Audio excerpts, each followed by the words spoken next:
Bom dia! Hoje é segunda-feira, 23 de outubro e começa agora mais uma edição do Bom Dia Baixada.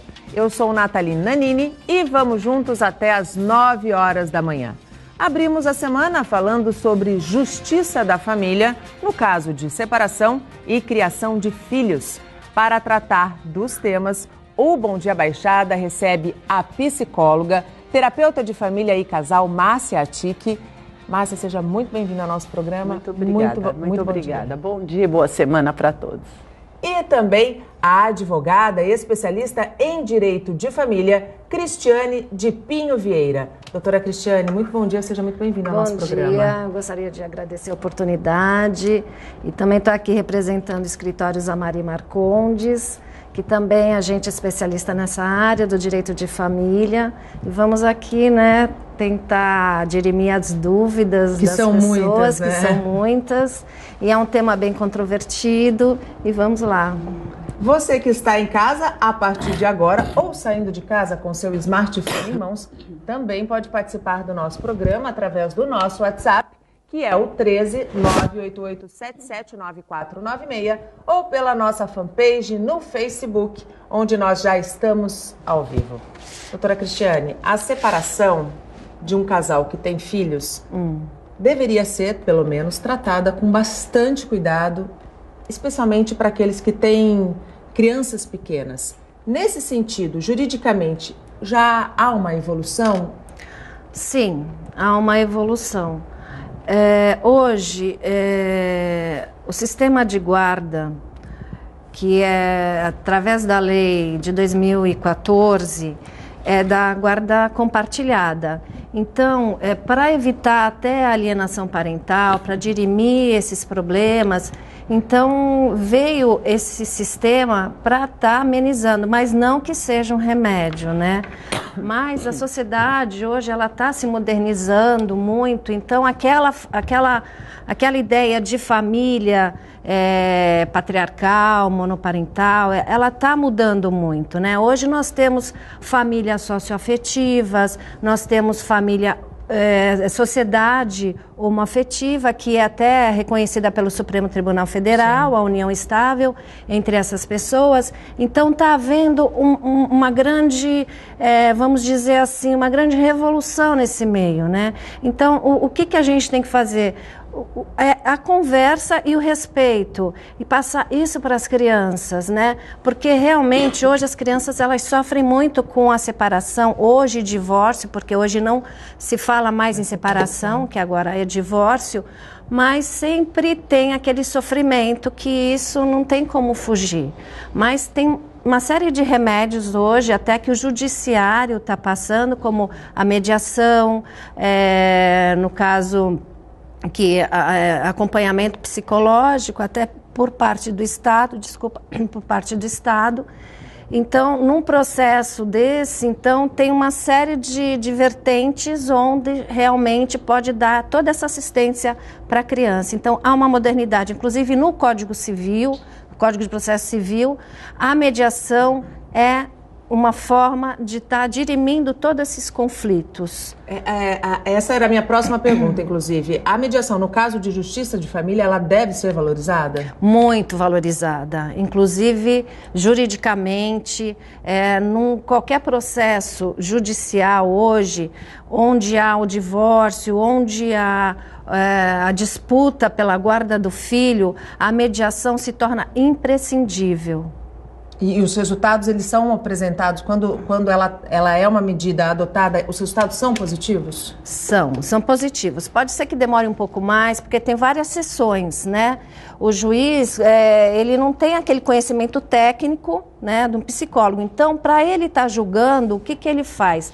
Ele encaminha para o setor de mediação, onde profissionais da área, como psicólogos, até psiquiatras, assistentes sociais vão dar todo um suporte, tanto não só para a criança, veja bem, para o pai e para a mãe, né? Porque às vezes o problema não está com a criança, a maioria das vezes o problema não está com a criança. A criança acaba e sim com o pai, de troca, né? Sim, objeto de barganha. Exato. Então o pai e a mãe que tem que ser tratados. Às vezes eles não se dão conta disso. Né? A criança é uma vítima nessa história, né? Márcia, com a tua experiência como terapeuta de família e de casal, quando a gente fala na questão da guarda compartilhada, que talvez tenha sido uma das grandes evoluções no caso de divórcio, quando você recebe no teu consultório casais que estão se separando, você também procura trabalhar a questão da importância da guarda compartilhada? Sem dúvida a gente tem que trabalhar em nome da troca, do diálogo. Mas é muito interessante o que a doutora Cristiane falou. Hoje todos os saberes, o mundo está mudando, nós não podemos, é um caminho sem volta. E todos os saberes estão de alguma maneira se transformando para enfrentar essas novas situações de uma maneira mais delicada, sem deixar grandes cicatrizes. Agora, na questão da separação, tem um aspecto aí que é muito profundo, que é a questão da rejeição, né? Em qualquer separação, mesmo que ela seja desejada, sim, tem um sentimento de rejeição. Sim. Parece que alguém está vitorioso e o outro está perdendo. Então, saber trabalhar e ter o olhar para unir o bem de todos é muito importante. Que, na verdade, ninguém está ganhando, ninguém está perdendo. Nós estamos trazendo a estabilidade com a separação para aquela relação que estava instável. E a relação está se transformando, né? É uma mudança, e é uma mudança que cada um deve se perceber com um caminho aberto para melhorar na vida. E a criança fica no meio, né? Aquele ponto de intersecção. A criança, o filho de uma maneira geral. Então é muito importante ter o olhar para o que é racional e para o que é emocional. É um momento que a gente tem que separar, sabe, o joio do trigo. Se é emoção, é um sentimento que eu tenho de raiva do meu parceiro, e isso tem que ser muito percebido, sim, até não necessariamente pelo psicólogo, os advogados, os médicos no tratamento de uma doença, sim, não estou falando de separação, sim, tem que ter um olhar para o lado emocional. Porque a emoção acaba dirigindo e quando ela dirige, ela faz um estrago muito grande. É meio detonadora do quê? Da razão, do pensamento e daquilo que de fato é melhor para aquela família. Esse cenário a senhora já enfrentou, doutora, de casais que estão se separando e que o teu cliente vem com a emoção à flor da pele e acaba deixando a emoção tomar conta do que é de fato necessário? Sim, com certeza, porque direito de família lida muito com o sentimento, com o psicológico. O pai ou a mãe, quando vem me procurar, realmente, eles estão assim, um nível de estresse pelo fato da mãe não deixar o pai ver o filho, então, ou mesmo por um outro motivo, enfim, realmente... A pessoa que, no caso, eu não vou nem falar mãe ou pai, porque hoje a guarda, como é compartilhada, pode estar ou com a mãe, sim, ou com o pai. Sim. Então, vou dizer alienador e alienado, né? Porque quem pode estar praticando esse ato pode ser qualquer pessoa que esteja com a guarda da criança, independente, sim, de ser o pai, a mãe, ou a avó, o dizer, responsável. O responsável. Mas nesse caso vamos falar então em alienador, que é aquele que está com aquele comportamento totalmente prejudicial, que eu digo até que é o pior dos comportamentos, esse de alienador, porque ele vai deixar sequelas assim para o resto da vida para a criança, porque são comportamentos absurdos. E o alienador, na minha opinião, é um sociopata. Precisa ser tratado, né? Precisa é um doente, ser tratado, claro. É um doente, porque ele acredita no que ele fala. Ele passa para a criança e a criança acaba acreditando também. E a criança acaba se sentindo culpada pelo divórcio, pela separação. Isso ela vai levar, sabe, para o resto da vida, se não for tratado. E surge uma série de problemas com essa criança. Pode de depressão, nossa, muito. Depois eu vou elencar aqui todos os problemas que o IBDFAM, o Instituto Direito de Família, elencou mais ou menos. as patologias que essa criança pode advir com esse relacionamento sarcástico, sabe? Porque isso e a mãe ou o pai, no caso, eles não percebem, eles vivem essa verdade deles, a verdade deles. Tá. E eles até em audiência, eles falam de uma forma que até as pessoas eles acreditam naquilo, né? Eles são muito, como eu vou dizer, manipuladores de uma verdade. Manipuladores. Doutora Márcia, quais são as consequências de um divórcio mal conduzido? Eu gostaria só um pouquinho antes de falar de uma outra coisa. Eu digo sempre, sabe, que as pessoas estão casando pelos motivos errados e se separando pelos motivos errados. Então, como eu adiantei no outro momento, a parte emocional acaba dirigindo a decisão da família e, via de regra, traz muito arrependimento. Puxa, se fosse hoje eu veria de uma maneira diferente. Isso é uma coisa que eu escuto muito no consultório. Enfim, e eu gosto de falar também que quando o casal está em crise, não necessariamente o único caminho é o divórcio, porque é o primeiro que aparece. Sim. Eu não o suporto mais. Mas vamos conversar. Então, para mim, como terapeuta de casal, é muito gratificante atender um casal prestes a se separar, reconhecer os motivos da separação e também trabalhar os outros motivos de não separação. E isso sai um casamento muito mais fortalecido. Por quê? Uma relação mais fortalecida. Porque é uma relação baseada na verdade dos dois. A gente tem toda uma imagem idealizada do que é o casamento. Uma vez eu recebi um casal que ia se separar porque a moça reclamava de não ter companhia aos domingos. Todas minhas amigas saem com o marido, com a filhinha, vão no parque e eu estou sempre sozinha com meu filhinho. Era uma filhinha, não me lembro. E eu sou muito solitária, sou abandonada, meu marido não participa. Sim, meu bem, qual é a profissão do seu marido? Ele tem um restaurante no Guarujá. Sim, meu filho, se teu marido tem um restaurante no Guarujá, domingo ele tem que trabalhar. Lógico. Então você percebe, tem um modelo. Domingo é dia do papai, mamãe e filhinho. Ela engoliu aquilo e não conseguiu ver o dado de realidade dela, que na família dela tinha um homem trabalhando aos domingos. Sim, sim. E você fala, Márcia, isso é um absurdo. Não, é muito comum. É muito você comum. não enxergar a realidade. Sim, sim. E acabar se vendo infeliz por aquilo que você tem idealizado como casamento e família perfeita. Cada família é perfeita à sua maneira. À sua maneira. Não existe um modelo a ser seguido, né, Márcia? Assim como os filhos de pais divorciados, voltando à sua pergunta. Dependendo da maneira que esse divórcio, às vezes, que tem que acontecer, irreparável, porque se apaixonou por outra pessoa, ou porque realmente não temos nada em comum, não é o amor, o olho no olho, não temos projetos em comum, sim, essa família não existe. Então, como criar este filho dentro desse divórcio é o que faz a diferença de ter consequências positivas ou negativas. E isso também, na terapia de casal, com o casal separado, é muito importante. Márcia, hoje a busca por uma terapia de casal, tanto para tentar salvar uma relação, quanto para conduzir um divórcio de maneira correta, ela vem crescendo? Ah, muito. E não é nem de divórcio, de casamento, de namoro. Hoje os namorados, porque também estão namorando tudo errado. É impressionante. O problema começa no namoro. Não, primeiro que tem conta em conjunto, conta corrente em conjunto. Namorado não é para falar de dinheiro, é para namorar, é para beijar. Então ninguém beija, porque nós estamos resolvendo quem vai pagar a viagem. A briga é porque a viagem um pagou, outro não pagou, um quer gastar, outro. Gente, namoro é um momento do conhecimento, é uma outra fase. Exatamente. Então, a gente hoje também atua nos namoros. É muito interessante isso.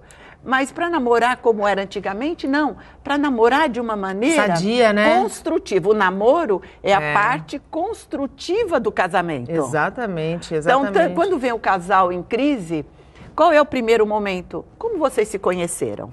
O que te atraiu nele ou nela naquele momento? Vamos resgatar isso. Porque a vida vai se colocando e eles vão se perdendo. Sim. Aí cada um assume um papel, viramos inimigos dentro da mesma casa e não vemos os pontos que nos uniram, que de repente até estão vivos hoje. Mas estão esquecidos. Estão esquecidos. E abrimos o segundo bloco falando sobre mais uma ação realizada em Santos pelo Instituto Luan Oshiro contra a receptação. Dessa vez, foi no ponto de ônibus onde o jovem Luan foi assassinado. O ponto de ônibus na Avenida Francisco Glicério ganhou cores e nova cara. A transformação acontece aos poucos, pelas mãos do grafiteiro Quetes.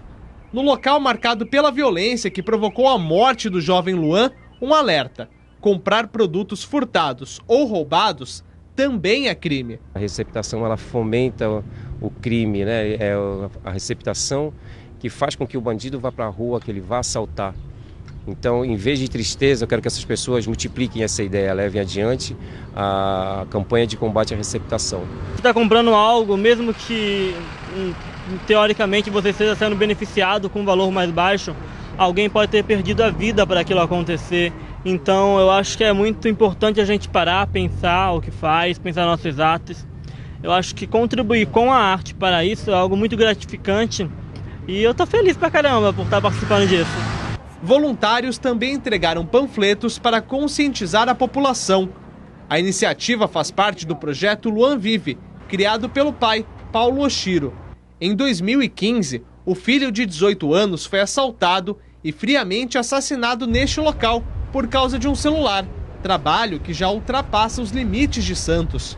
Nos muros da linha amarela, em São Vicente, a arte ilustra, além do caso Luan, também o caso Gabriel.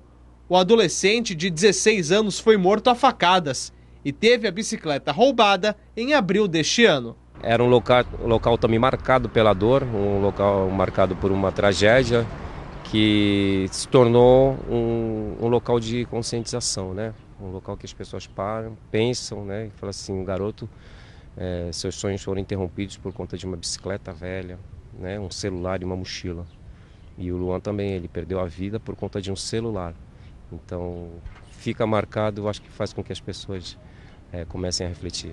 Paulo Oshiro já conseguiu que o dia 19 de outubro, em Santos, se torne o Dia Municipal de Combate à Receptação. São Vicente caminha para seguir os mesmos passos da cidade vizinha, mas o que ele quer mesmo... Eu já tive uma conversa na Assembleia Legislativa do Estado de São Paulo para levar essa campanha, foi recebida com muito carinho lá pelo pessoal e também estamos com a ideia de levar a campanha de combate à receptação para o estado inteiro.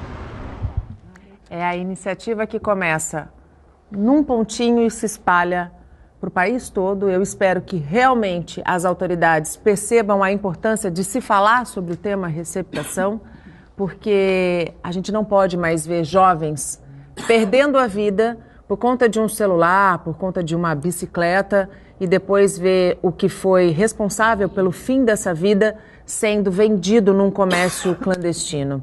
E a gente volta com as nossas convidadas, antes de falar do nosso tema central, que é a criação de filhos e a justiça de família. Eu queria, inclusive, repercutir com a Márcia. Perder um filho deve ser a maior dor que um ser humano pode... Deve não, é destrutivo, né? É destrutivo. E quando a gente vê um pai transformar essa dor numa ação tão positiva, é uma forma de continuar vivendo e não sobrevivendo, né, Márcia? Eu acho assim, nós aqui, nós somos herdeiros de uma cultura judaico-cristã, que valoriza a dor e o sofrimento, e também de uma influência portuguesa, né, fatalista, né? A música portuguesa famosa é o fado, que é muita dor, muito sofrimento. Então, nós temos uma tendência ao drama, e o drama paralisa. Você perde a vida, né? Ou numa situação trágica como essa, ou até num divórcio, a minha vida parou. Depois que eu me divorciei, eu engordei 30 quilos. A gente escuta muito isso. E eu acho que hoje já existe uma corrente que trabalha a reconstrução. Sim. Depois da destruição, verdadeiros tsunamis da alma. A ressignificação, a possibilidade de ressignificar qualquer perda. A perda de um casamento, quando eu casei imaginando ser feliz para sempre, ficar velhinho junto, e teve lá no percurso um drama, ou um acidente de percurso, ou uma paixão de um ou outro. Hoje nós já enxergamos a possibilidade de reconstrução. Sim. De qualquer dor. Vai apagar a dor? Não, a cicatriz vai ficar, porque está lá, foi a ferida, né? Uma ferida da identidade da pessoa, faz parte da história. Sim. Apagar, esquecer, é falso, porque eu vivi aquilo. Claro. Mas fazer ações que tentem ressignificar, a sua palavra foi excelente, a história... dá um novo up na vida. E a gente está na vida para viver. Sim. Né? Tem uma poesia, até recomendo, dizem que é da Madre Teresa de Calcutá, está na internet, no Google, A Vida é a Vida. É uma coisa maravilhosa, as freirinhas lá da Madre Teresa falaram que isso não foi dela, mas é tão lindo que vale a pena. A vida tem muitos aspectos e a gente tem que dar força para esses aspectos, não só do drama, da dor e da perda. E a gente tem uma tendência a fazer isso crescer botar e lupa, dominar né? tudo, exatamente. Botar a lupa num problema que pode ser bem menor. Doutora Cristiane, hoje se separar, a impressão, eu não sei se é impressão ou se realmente isso é uma nova tendência. Hoje se separar está muito mais fácil juridicamente do que em anos anteriores, do que há décadas anteriores. Isso também favorece o aumento do número de separações? Anteriormente, primeiro a pessoa se separava, né? Ou de fato, ou judicialmente. De fato, para ingressar com divórcio, separar de fato, teria que ter o lapso de tempo de 2 anos para depois entrar com divórcio. Ou judicialmente, é o lapso de tempo de 1 ano para depois ingressar com divórcio.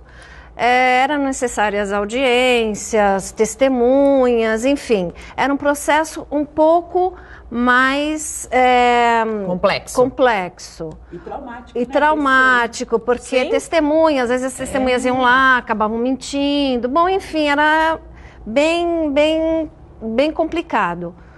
Hoje não. Hoje o divórcio já pode ser ingressado independente de tempo de separação. Já pode ingressar diretamente. Então, e também independente do motivo, né? Hoje, se a pessoa traiu, se a pessoa... Bom, enfim, isso não é levado para o divórcio. Isso pode ser levado para uma outra ação, uma ação de indenização, qualquer coisa nesse sentido. Mas para o divórcio vale a vontade do casal. Vale a vontade do casal. Inclusive, hoje, não precisa... Para estar sendo homologado o divórcio, não necessariamente tem que ter a partilha no divórcio. Pode anteceder a partilha o divórcio.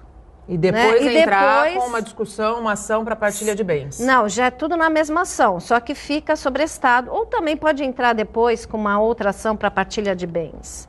Mas naquele momento, a pessoa divorcia antes mesmo de ser discutido os bens. Antes mesmo de ser discutido a guarda, antes mesmo de ser discutido qualquer outro problema dentro da ação. Essa, vamos dizer, facilidade, né? Essa facilidade da lei em se separar, ela é positiva sob qual aspecto emocional e negativa sob qual aspecto? Porque tem os dois lados, né, Márcia? Sem dúvida. Isso que a Cristiane está colocando é muito importante, né? Eu falei do traumático justamente porque fica um processo mais natural.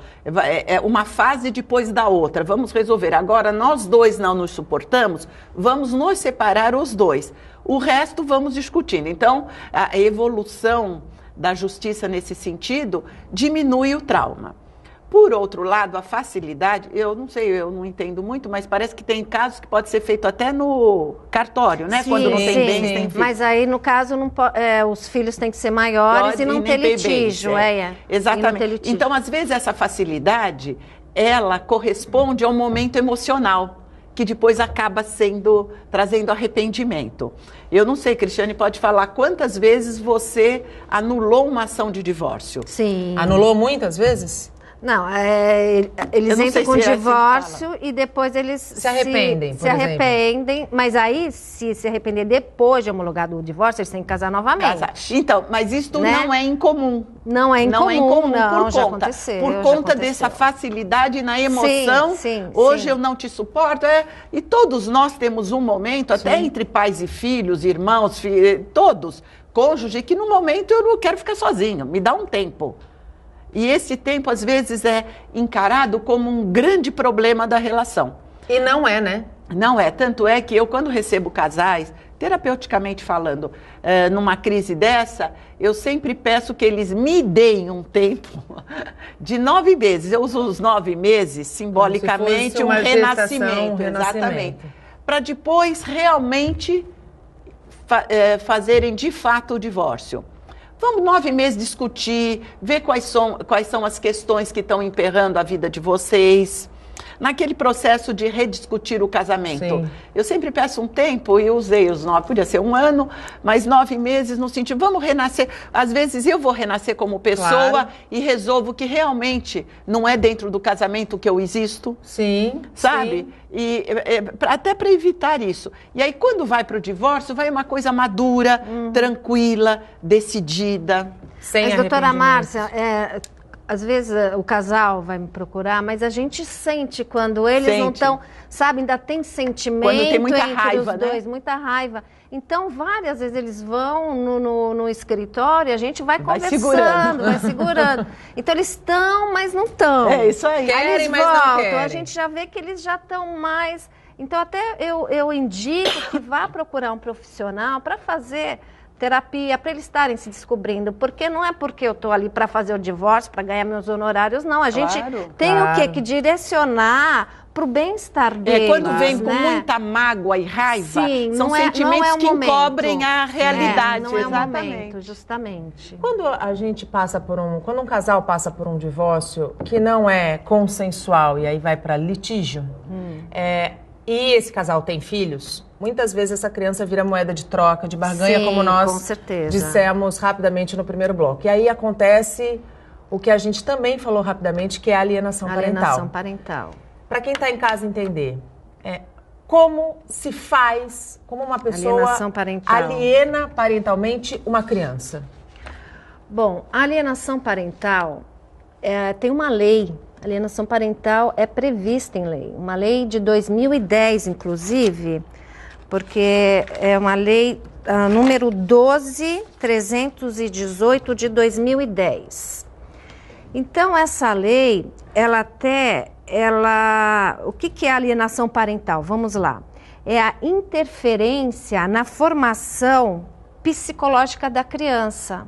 Por exemplo, essa criança está sob a guarda da mãe, né? E o pai tem direito de pegá-la aos fins de semana. Neste meio tempo, a mãe fica incutindo na cabeça dessa criança questões negativas com relação ao pai. Sim, é isso. É alienação parental, isso é alienação parental. Mas não só isso, né? Às vezes o pai tem o final de semana, por exemplo. Ele vai buscar a criança porque é o final de semana dele ficar com a criança. Então, o que a mãe, ou quem esteja com a guarda, ela faz? Ela sai com a criança. Ela tem uma outra festinha. Ela desculpas, né, de não promover o encontro de pai e filho. Dificultar essa relação. O pai liga. A mãe não passa o telefonema. Então, são pequenos atos que vão caracterizando a alienação parental. Sendo lei. E tem atos, assim, absurdos que são muito comuns. Como, por exemplo? Quando a mãe fala de abuso sexual. Mas isso é mais comum do que a gente imagina. Ou de agressão. Seria informação falsa, né? Isso falso. Sendo lei, é cabível de punição, né? É punição. Uma mãe, ela pode chegar a perder a guarda do filho por conta da alienação parental? Pode. Das consequências pode perder a guarda, pode pagar multa, né? Pode ser direcionada para um tratamento psicológico, né? E até aumentar o tempo de convívio com o outro, né? Para não estar afastando. E a perda da guarda, sim. A justiça, nesse sentido, ela está preparada para julgar um caso de alienação parental, doutora? Está. Mas antes, que nem eu falei para vocês, tem todo um aparato psicológico como as equipes multidisciplinares, que são psicólogos, que são psiquiatras até, e assistentes sociais, que vão tentar dirimir, que vão tentar solucionar esse problema, né? Fazendo com que eles ou elas enxerguem que eles estão praticando um ato que é nocivo, cruel, né? cruel, sarcástico para a criança. Porque eles não se dão conta o prejuízo, que é muito sério, mas muito sério, que pode levar até um suicídio da criança, né? Ou não da criança, mas do adulto, do adolescente. Jovem, enfim, de quem está no meio dessa briga. Porque às vezes a criança ela se sente culpada por tudo isso que está acontecendo. Doutora Márcia, o que a doutora Cristiane está colocando é muito grave, né? Certeza. É quando um casal não está nada preocupado com aquele ser em comum, né? Porque quem tem um filho tem uma relação em comum para o resto da vida e se preocupa apenas com a sua dor emocional ou com a sua vontade de vingança e projeta naquela criança ou naquele adolescente toda a sua raiva. Esse adolescente, quando cresce, que tipo de ser humano ele se forma? Isso é difícil a gente dizer. Pode sair, sim, uma pessoa traumatizada, ou mais agressiva, ou mais fechada, mais reclusa. Mas a repetição acaba acontecendo. Ou repetindo igual, ou repetindo exatamente o oposto. Não, eu vi meus pais brigarem a vida toda, então eu vou construir uma família totalmente pacificada. E às vezes até ficando, de certa maneira, paralisado naquela pacificação. Mas ainda ontem eu comentei isso numa outra circunstância, a criança precisa muito mais, o pai e a mãe se acham insubstituíveis. Nós nos achamos.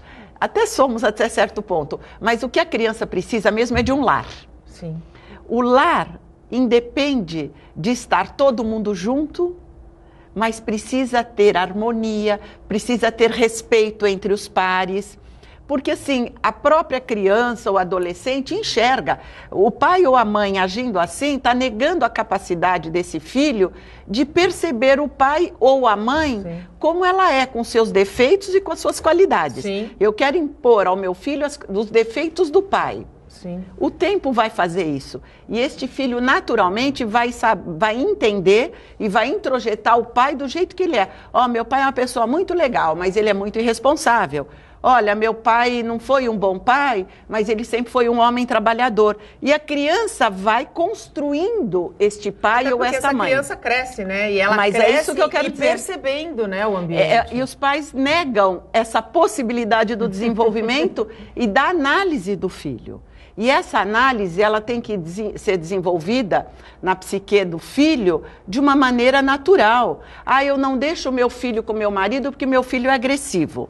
O meu ex-marido é agressivo, mas este é o pai do menino. E ele Sim. tem que saber que o pai dele é agressivo, saber lidar com aquela agressividade e reclamar da agressividade Sim. do pai. Sim. Agora, na hora que a mãe impede que o filho entre em contato com este pai, entre aspas, agressivo, esse filho nunca vai construir o pai dele como ele é. E isso vai fazer falta para a construção da identidade desse filho. Claro, até para ele lá na frente dizer... Eu não vou ser, exatamente. Eu não quero estar com ele, eu não Ou quero não vou ser igual. Não vou ser igual. Não vou ser igual. Uhum. E abrimos o último bloco do nosso programa com as notícias do futebol. Jogando em casa, o Santos venceu por 1-0 o Atlético Goianiense. O clima não estava nada bom entre o time e a torcida. Aliás, entre os poucos que foram até a Vila Belmiro. Com a vitória, o time chegou aos 53 pontos e está na terceira posição na tabela, atrás do Palmeiras, que é o segundo colocado pelos critérios de desempate. O destaque foi Ricardo Oliveira, autor do gol santista. Quem assistiu o jogo viu um Santos sair de campo no primeiro tempo sem nenhuma disposição para atender a imprensa. Apenas Zeca foi autorizado a conversar com os jornalistas. O próximo desafio do Peixe será o São Paulo, em São Paulo, no sábado às 5 horas da tarde. E do futebol vamos falar de arte. As muretas customizadas por artistas plásticos estão de volta aos Jardins da Praia. As obras ficam expostas até fevereiro do ano que vem. As novas atrações para moradores e turistas estão espalhadas no maior jardim de orla do mundo. São 10 muretas com diferentes temas. O projeto, que fez sucesso em 2015, está de volta. O lançamento oficial aconteceu na Concha Acústica. O barato é que eu peguei 2 das esculturas, peguei o nome nosso, da nossa cidade, e transformei ela de 2,30 m e dei para 2 grafiteiros, né? O Chesco e o Bonfim.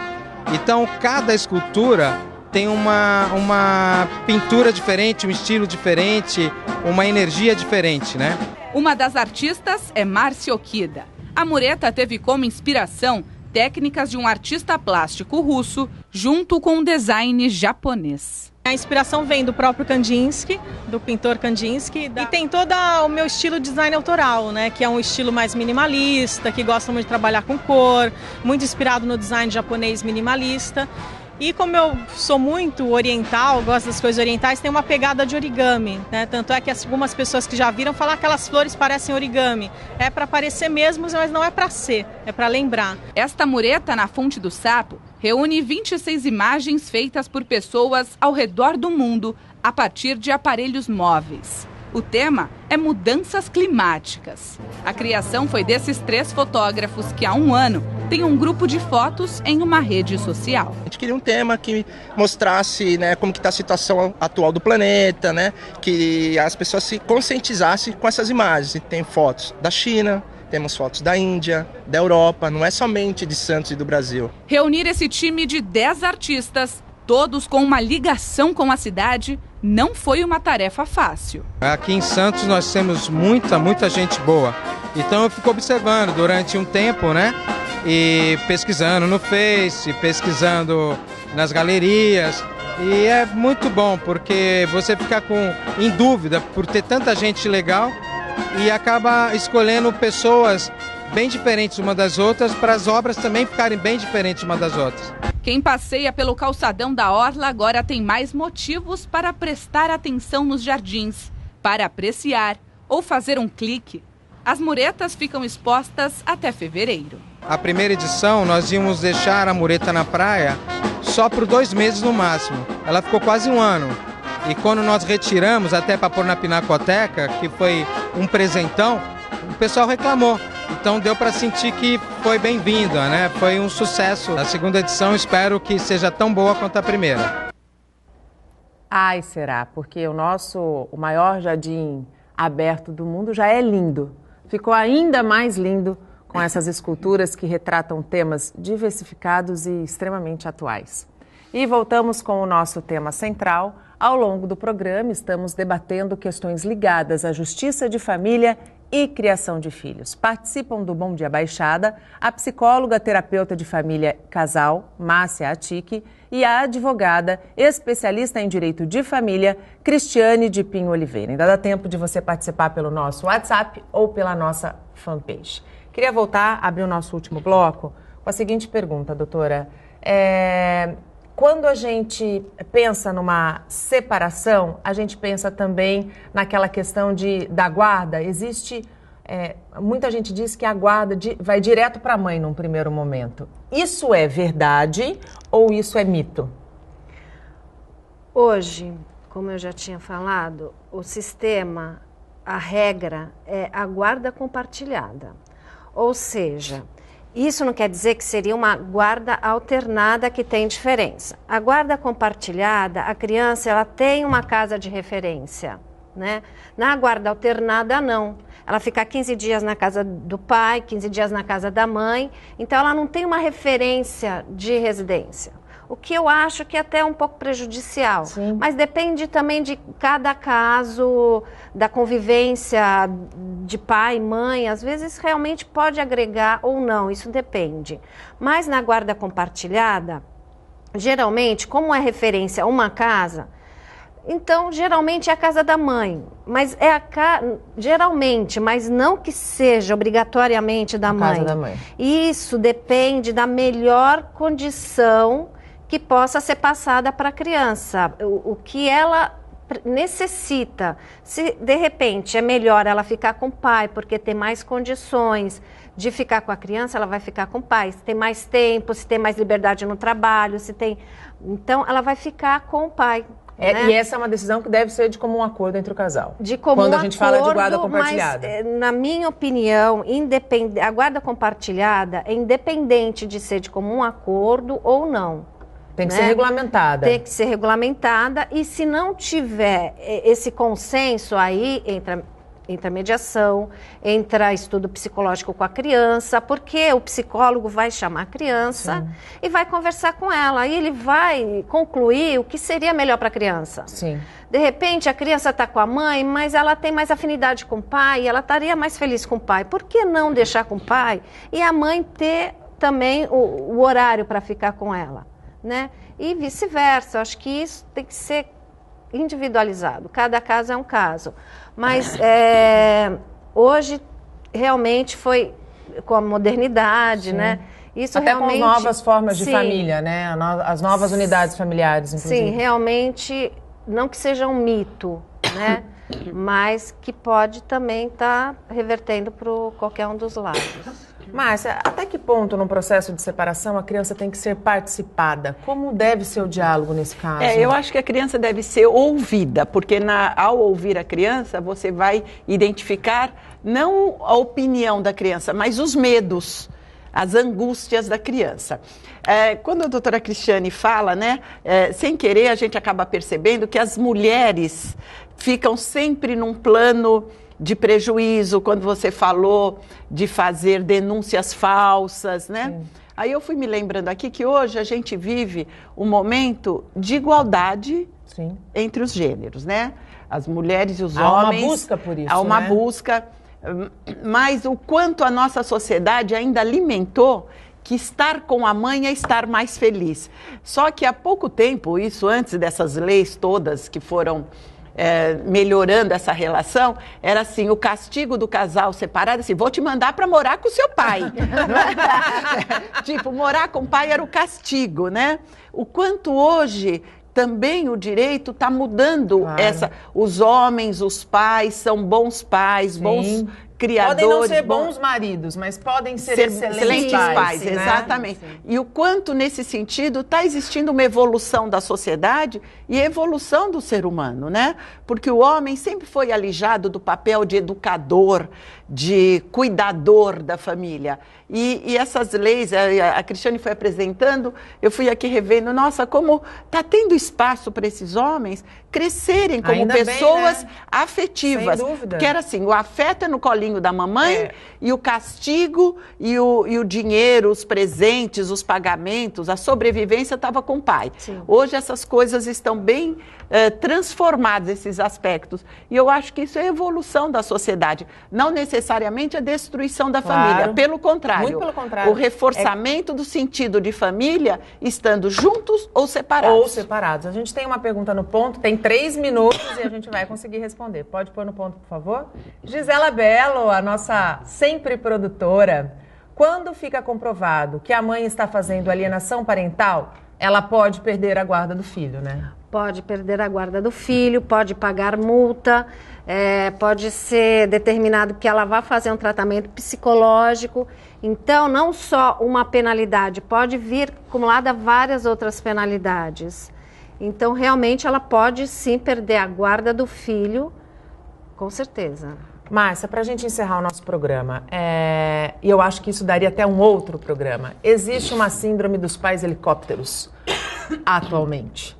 Esta síndrome cria adultos frustrados, cria adultos que não estão prontos para viver o mundo real, porque o mundo real, ele tem as coisas boas e tem as coisas ruins. A síndrome agora chama síndrome do helicóptero, mas ela sempre existiu, né?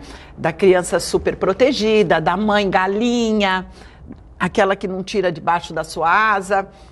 Em qualquer situação, qualquer pessoa super protegida não tem espaço de desenvolver as suas aptidões, os seus sonhos, os seus desejos. Acaba sendo... E as suas fraquezas também, né? Na verdade, a fraqueza fica potencializada. Exato. Pela dependência. Então, na verdade, nunca é bom em nenhuma relação a superproteção. Você não dá espaço para o desenvolvimento do potencial daquela pessoa. Muito obrigada pela tua participação mais uma vez aqui conosco. Sempre muito bom falar contigo sobre assuntos tão importantes. Obrigada, o prazer é meu e espero ter contribuído com alguma coisa. Doutora Cristiane, obrigado pela participação da senhora. Seja sempre muito bem-vinda. Obrigada, gente. O Bom Dia Baixada fica por aqui. Você pode ficar bem informado sobre tudo o que acontece na região e no mundo acessando o Santa Portal. Não esqueça de curtir nossa fanpage no Facebook e nossa página no Instagram e no Twitter. Eu volto amanhã às 8 horas da manhã. Uma semana abençoada a todos. Tchau!